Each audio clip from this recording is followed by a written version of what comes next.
السلام عليكم، شلونكم جميعا؟ إن شاء الله الكل بخير. اليوم راح نعمل معاكم كيكة البابلز بطريقة سهلة وإن شاء الله تعجب الجميع. راح نبلش بالعجينة. راح نحط كوب من المي الدافي،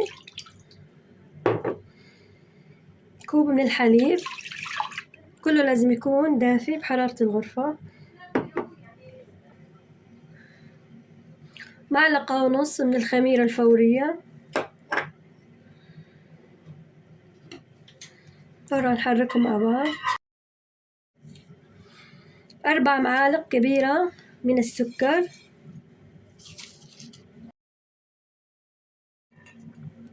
هون عندنا ربع كاسة شاي من الزيت، ونحرك. معلقتين من اللبن، لبن الزبادي،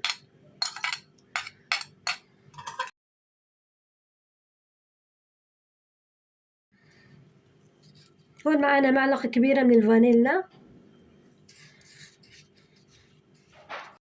هون راح نبلش نضيف بالطحين. هون حطينا عليه رشة من الملح، نص معلقة من البيكنج باودر مع الطحين. راح نبلش نحط بالتدريج ونعجن.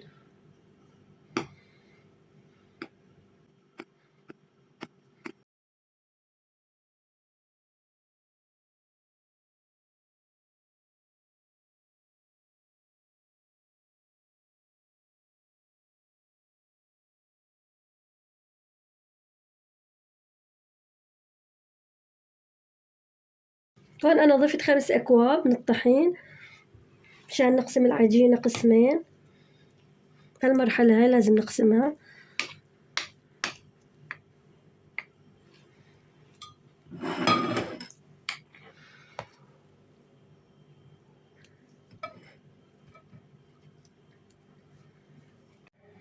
هون بعد ما قسمناها راح نحط الزبدة. هون عندي معلقتين من الزبدة، راح نقسمهم على العجينتين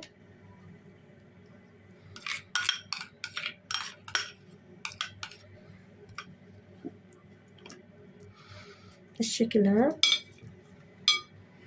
هون معي كاكاو 4 معالق، راح نحط بالتدريج ونعجن.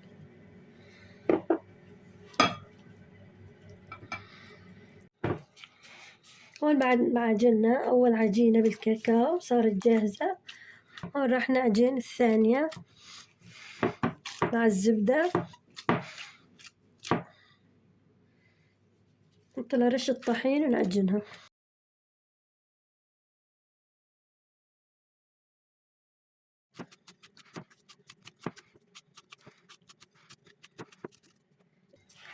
هون حطينا لها نص معلقة من الزيت، راح ننعمها بيها مشان ما تلزق معانا بهالشكل. لازم تكون طرية وما تلزق هالشكل.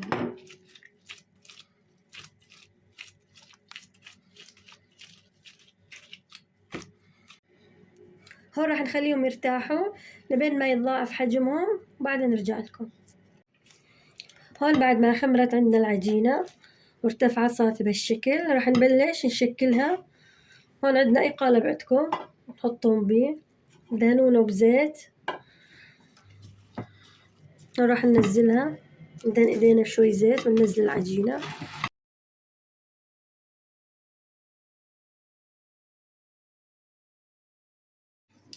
هون راح نبلش نشكلها. راح اخذ قسم من العجينة بالشكل، نحط عليه طحين عشان ما تلزق معانا بالشكل هذا.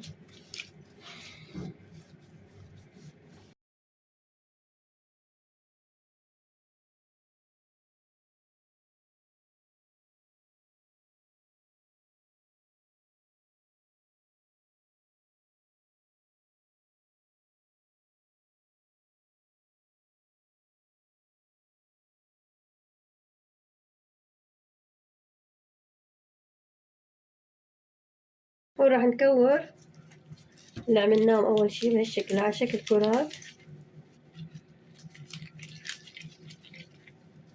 وراح نحطهم بالقالب بالشكل هذا عشوائي يعني. نرجع نكور الشوكولاتة ونحطها بالشكل هذا.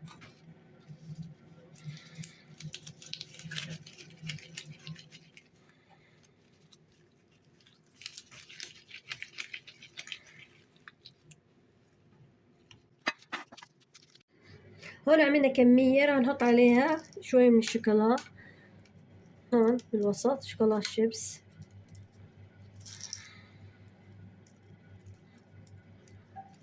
يعني الكمية اللي تحبونها بالشكل. راح نكمل الباقي، نرجع نحط طبقة ثانية.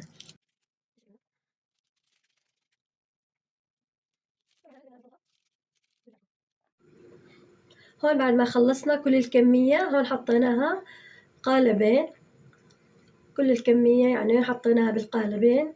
راح نخليها تخمر، وبعدها راح ندخلها على الفرن. الفرن لازم يكون محمى مسبقا على درجة 200 من الأعلى والأسفل.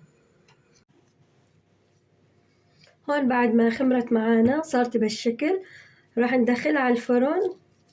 هون مثل ما قلنا الفرن لازم يكون محمى مسبقا على درجة 200 الأعلى والأسفل.